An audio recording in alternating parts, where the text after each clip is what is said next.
Okay, class, kamusta New Year niyo? Aba, ba't wala pumasok?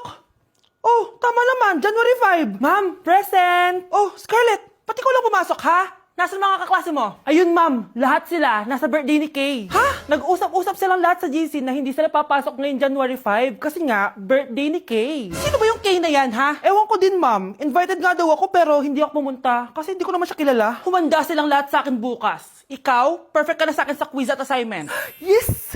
Buti na lang, hindi ako pumunta sa birthday nung Kay na yun.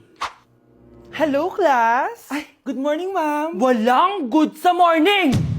Sinong nagsabi sa inyo na huwag kayo lahat pumasok kahapon? May nakita kami sa TikTok, ma'am. Wala daw pasok kasi birthday ni Kay. Ah, TikTok? Mas naniniwala kayo doon kesa sa akin? Nag-announce ba ako? Lahat kayo, ia-absent ko at ibabagsak ko sa quiz. Si Scarlett lang ang may grade dahil siya lang ang nandito kahapon. Ayan, buti nga sa inyo. Ano, nag-enjoy ba kayo sa birthday ni Kay?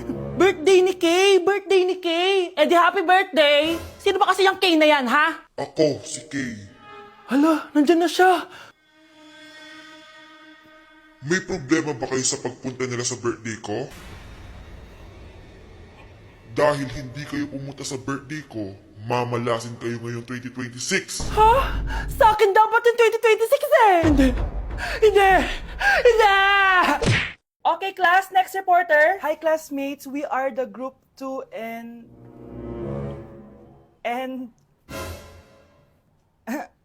Scarlett, may nakakatawa ba? Our topic for today is... Our topic for Isa pang tawa is zero na kita. Wait lang, ma'am. Saan pupunta yun? Nakakatawa yun, no?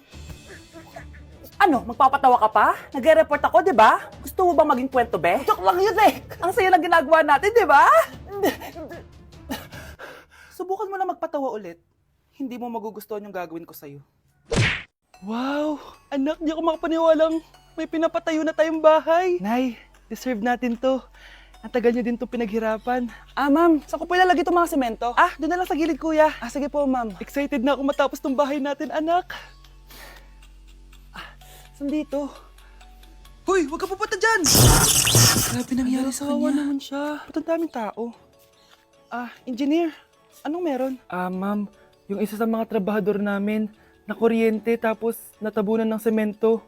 Ayun, namatay. Ha? Paano nangyari yun? May nag-utos ata sa kanya na ilagay yung semento sa gilid. Eh, madami live wire dun eh. Ay. Ang problema, ma'am, kung tatanggalin pa namin yung katawan niya sa ilalim ng semento, baka hindi agad matapos tong bahay niyo. Hindi pwedeng hindi matapos agad tong bahay na to. Di bale, babayaran ko na lang yung pamilya nung namatay. Nay, sigurado ka ba? Sige po, ma'am. Sige na, ituloy niyo na yan. Congrats po, ma'am. Natapos din yung bahay niyo. Ang ganda, di ba? Wow, ang ganda. Maraming salamat, engineer. Una na po ako, ma'am. Anak, tara pasok na tayo. Wow, ang ganda ng loob. Nay, hindi talaga ako mapakali na may bangkay dito sa ilalim ng bahay natin. Huwag kang okay, anak. Kasalanan niya naman kung bakit siya namatay eh. Ay, matutulog na lang ako sa bago kong bahay. Wow, ang ganda ng kwarto ko. Ano yun? Kasalanan mo kung bakit ako namatay. Nay! Hello, Bes. Sinundan ko si Miguel. Bes, ano nakita mo? May iba na ba siya? Confirm. May kabit yung jowa mo. Ha? Sino naman magiging kapit niya? Kabit niya si Scarlett. Hello, Bes? Nasaan ako? Anong gagawin niyo sa akin? Tama na! Bakit ka nagbamanman sa bahay namin? Spy ka ba? Walang yaka! Inagaw mo yung jowa ng best friend ko! Pinagsasabi mo, be! Ako ang tunay na jowa ni Michael. Never naman nagustuhan ni Michael yan si Samantha kasi ang pangit niya, no? Ah, ganun ba? Oo, kaya magdusa ka dyan. Wag! Jessica? Samantha! Tara, tatakas kita. Grabe, Bes! Kung ano-ano na ginawa sa'yo, ang ganda mo pa din! Be, thanks to the perfect stay, velvet matte cushion, na Skintific. Bago ako pumunta dito para sundin si Miguel, nag-apply na ako neto. Dahil long-lasting ito, high coverage, and waterproof, siguradong all day fresh ka. We, talaga ba? O eto? O diba? Ang ganda ko pa din. Hindi na kailangan mag-retouch. Ang gagaling nyo din, no? At may tagapagligtas ka pa. Si Samantha. Samantha? Ikaw ba yan? Anong ibig sabihin nito? O, di ba? Ako ang tunay na jowa nito ni Miguel. At ikaw, kabit ka lang. Pero... Walang iya ka. Pero babe, ikaw na mahal ko ngayon. Tingnan mo nga itsura niyan. Wala akong pake. Magsama kayo ng pangit na yan. Lumayas na kayo dito. Ang dadrama nyo Basta ako, ganda lang ang ambag ko. Naku, ang taas na naman ang kuryente natin. Sino ba kasing aircon dyan? Si ate, buong araw nag-aircon. Wow kala mo din nakiki-aircon. Anay, kailangan ko na daw po magbayad ng tuition para makapag-exam ako. Ha? Bayarin na naman? Sige anak. Nay, due date na pala ng internet natin. Baka maputulan tayo. Oh, isa pa yan. Naku, sabay-sabay na. Oh, wala na naman pala naman to ref natin. Naku, kailangan na natin mag-grocery. Nay, nagpadala na daw si tatay. Ay, buti naman. Umulan pa, patay! Paano kaya ako pupunta sa remittance center nito? Ano ka ba, Nay? Nagpadala si tatay via GCash at may bonus credits pa. Wow, high-tech na pala anak. Paano yung mga bills natin? Pwede din yan sa GCash, Nay. Ayan, kaka-cellphone mo yan. Ay, mali. Kaka-GCash mo yan. Kaya magpadala na sa GCash dahil diretso sa GCash wallet mo ang remittances abroad. Hindi ka nalalabas ng bahay dahil hassle-free at 24/7 tong available. At wala tong transfer fee sa mga verified users.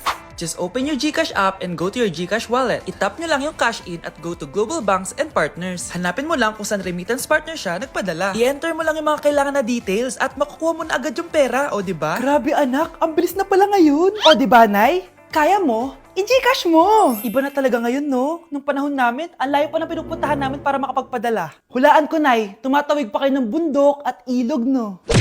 Mga anak, aalis lang ako Maglinis kayo dyan. Bye, Nay! At dahil wala na si Nanay, ako ang bago niyong boss. Kaya sundin yung mga inuutos ko, ha? O Kyle, ikaw na magugas ng mga plato doon ha. Wow, lakas magutos, ha? Aba, nagrereklamo ka ba? Brianna, walisin mo yung mga kalat dito. Pwede ikaw naman. Walasin ko mukha mo, eh. Ano sabi mo, babae ka? Hoy, ikaw Miguel, ikaw gumawa ng assignment ko ha. Ang lala ng babaeng to. Sa bobo pa papagawa ng assignment. Matutulog lang ako dapat pagkagising ko, tapos na lahat yan Nakakainis si ate, sobrang tamad na, dami pang inuutos. Ano magagawa natin? Favorite kasi ni nanay yan, eh. Isumbong na natin niya kay nanay, hindi pwede inaalipin niya tayo ng ganito. Anong isusumbong, ha? Akala niyo hindi ko kayo naririnig? Magtrabaho kayo doon! Tama na ate! Sawang-sawa na kami! Puro kautos! Malinaw naman sa inyo, di ba? Na pag wala si nanay, ako ang boss. Sinong boss? Ha?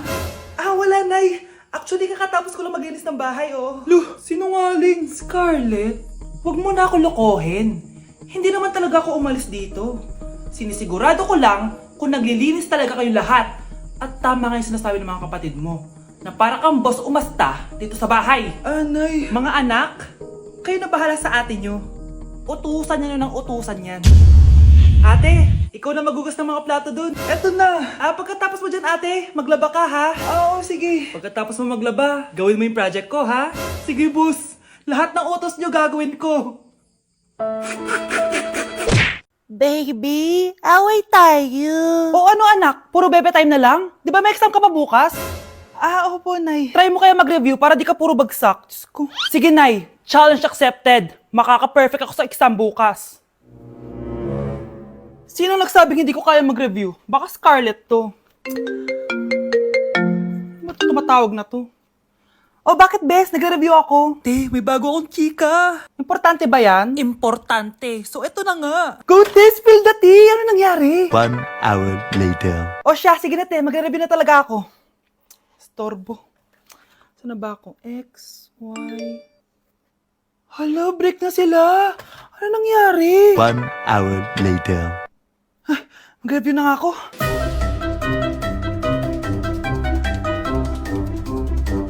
Good morning, anak! Anak, bakit ganyan tsura mo? Hanay, nag-review ako buong gabi. Akala ko puro numbers lang yung math. Bakit may X and Y? Di bale, anak, gamitin mo tong Radiance Glow Pure Blossom Elixirs ng YOU. Meron tong toner essence at illuminating serum. Ano naman yan, Nay? Ano to? Nakaka-bright, repair, at protekto ng skin. At di lang yun anak, nakaka-reduce to ng oiliness at ng skin texture. Suitable to for all skin types, kaya gamitin mo to para fresh ka bago ka mag-exam. Ay, ang fresh nga. Glass skin, no? Super lightweight at super dali lang pala i-apply nito, Nay. Go na, anak. Islay mo na yung exam mo. Good morning, class. Ready na ba kayo mag-exam? Sure nang makaka-perfect ako kasi nag-review ako. First question. Kung 5 ang kinain na pizza ni Maria at 2 ang sapatos ni Cardo, gaano kalayo ang Earth sa black hole?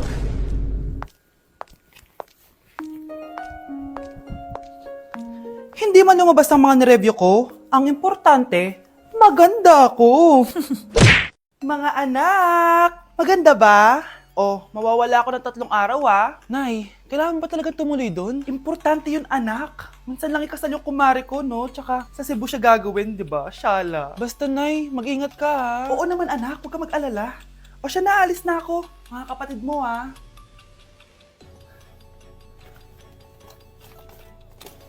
Saan yung wallet ko? Ay, kuya! Balik tayo sa bahay. Nakalimutan ko yung wallet ko. Ano ba yan? Maliliit na ako. Saan na ba yan? Ito. Ano ba yan? Oras na.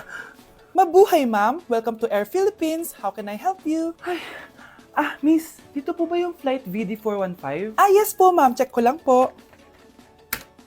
As per dito, ma'am, nakaalis na po yung aeroplano. Ha? Hindi ako pwede malit sa kasal na kumari ko. Kailangan ko umabol. Ma'am, kailangan niyo po ulit mag-rebook so ang next available flight is bukas pa po, ma'am. Ano ba yan? Gawin mo ng paraan. Diyos ko, sayang lang pera ko. Wala palang kwenta to airlines niyo eh. Uwi na nga lang ako. Sorry, ma'am. Oh, Nay, nandito ka na agad? Akala ko ba 3 araw ka mawawala? Eh di ayun, naiwan ako ng aeroplano. Alam mo, parang pinipigilan talaga ako ng universe makaalis eh. Nay, buksan mo yung TV. Ha? Bakit? Breaking news! Nandito tayo ngayon sa site kung saan nag-crash ang flight VD415. Ayon sa mga otoridad, walang nakaligtas sa mga pasahero nito. Kaya pala, kung nakasakay ako dun sa aeroplano na yun, patay na ako ngayon. Grabe ka talaga, anak. Best CEO Award. Deserve mo talaga yun. Thank you, Nay. Grabe ka na talaga, anak. Iba ka na. Oh, tara na. Naghihintay na yung mansion mo.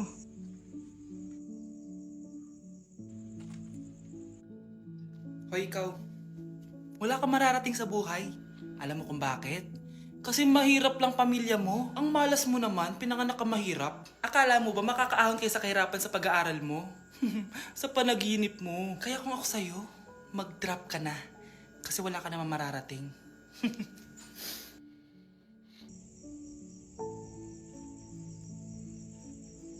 Tara na, Nay. Hi guys! So samahan nyo kami, pupunta tayo ng Bacolod. So ayan, nakadating na kami at pagdating nga namin, sobrang lakas ng hangin, grabe. Sa airport pa lang, ramdam ko na yung saya ng Mascara Festival. Kaya lalo ako na-excite. Hala, may paganto pa ang Horizon Management. Parang artista talaga, Char. Dahil kilala sa chicken inasal ang Bacolod, abay syempre kailangan natin tikman agad yan. At grabe, bagong luto tong piyaya na to, kaya sobrang lambot ng loob niya, guys. First day pa lang, ang dami na namin napuntahan. Gaya ng San Sebastian Cathedral at dito sa The Ruins, grabe, parang ibang bansa yung feels dito. Mas visit talaga to, guys. Pagkatapos nga namin gumala, nag-crave yung mga kasama namin ng seafood. Grabe, ang sasarap dito, promise. Next day is BP Day, guys. Sobrang nag-enjoy ako sa mga booth dito, guys. Una kong tinry itong Pinoy drop ball nila. Pagkatapos, eto naman, guys, yung color game. Favorite ko to nung bata ako eh. O, diba? Nanalo pa ako. Susunod ko namang tinry itong pula o puti. Madali lang naman to kasi 2 kulay lang naman ang pagpipilian mo. At ang panghuli kong tinry ay ang bingo nila. Grabe, nakaka-tense. Alam mo yung feeling na mananalo ka na dapat tapos iba-ibang numero yung lumalabas. So dito, guys, kinakabahan na ako. Kasi naman, first time kong kakanta sa stage at sa maraming tao. Kinanta ko nga pala yung Nothing's Gonna Change My Love For You. Huy, di magsising. Grabe talaga yung suporta ng mga Bacolod nun. Kaya naman nagpakilig kami ng malala, guys. Huy, OA. First time namin to ni Hannibal siya nasa stage. Thank you so much po, BP, sa sobrang sayang experience na to. Hindi ko talaga to makakalimutan. After namin mag-perform, gumala na kami dito sa may Lacson Street. Sobrang haba pala nito. So ayun, guys, sana nag-enjoy kayo dito sa mini vlog ko and see you guys next time.